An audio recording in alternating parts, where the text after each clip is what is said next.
ఈ సందర్భం వచ్చింది కాబట్టి మీకు ఒక విషయం మనవి చేస్తాను. నేను ఒకప్పుడు విశాఖపట్నంలో ధర్మసోపానాల మీద ప్రసంగాలు చేస్తున్నాను.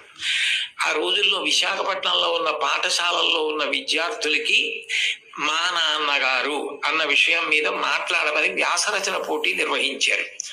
వ్యాసరచన పోటీ నిర్వహిస్తే కొన్ని వందల మంది పిల్లలు పాల్గొన్నారు. అందులో 10 పేపర్లు చిట్ట చివర సెలెక్ట్ చేసి నాకు పంపించారు. ఇందులో ఫస్ట్, సెకండ్, థర్డ్ ప్రైజులు నిర్ణయించమని.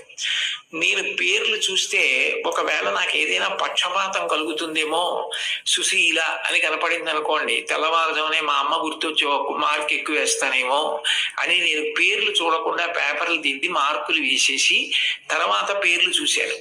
చూస్తే నేను ఫస్ట్ ప్రైజ్ ఇచ్చినటువంటి వ్యక్తి ఒక మహమ్మదీయ బాలిక. నేనేం మార్చలేదు సుమండి, అట్లాగే ఇచ్చేసాం. అప్పుడు ఆ బహుమతులు ఇస్తున్న సభకి అప్పుడు తిరుమల తిరుపతి దేవస్థానాలకి కార్యనిర్వహణాధికారి మాంజులు శ్రీ ఎల్వి సుబ్రహ్మణ్యం గారు, ఆయన ముఖ్య అతిథిగా వచ్చారు. ఆయన ప్రైజ్ ఇస్తూ ఈ పిల్ల ఏం రాసింది మైక్ లో చదివి వినిపించమనండి అన్నారు. అంటే ఆ పాప పేపర్ చదివింది. అందులో ఆమె ఏం రాసిందంటే, వాళ్ళ అమ్మగారు టీచర్, వాళ్ళ నాన్నగారు కూడా ఏదో ఉద్యోగం, ఆయనకి బ్లడ్ క్యాన్సర్ వచ్చింది, చూసుకోలేదు, ముదిరిపోయింది, 3 నెలల్లో చనిపోతారని చెప్పారు.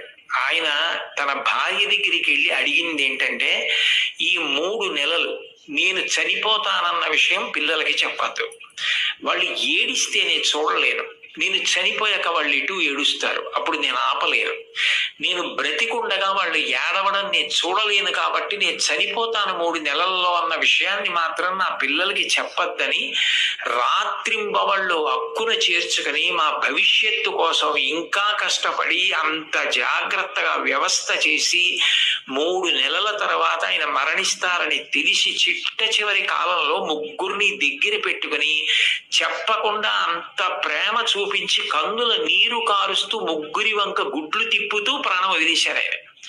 తండ్రి అంటే అది. అంతటి త్యాగశీలి మా నాన్న. ఇది నాకు తెలిసున్న తండ్రి. ఇంతకన్నా తండ్రి గురించి చెప్పడం నాకు రాదని రాసింది అమ్మాయి. ఆ అమ్మాయికి ఫస్ట్ ప్రైజ్ ఇచ్చాం. తండ్రి అంటే అంత గొప్పవాడు. మీకోసం ఏ త్యాగం చేయడానికైనా సిద్ధం.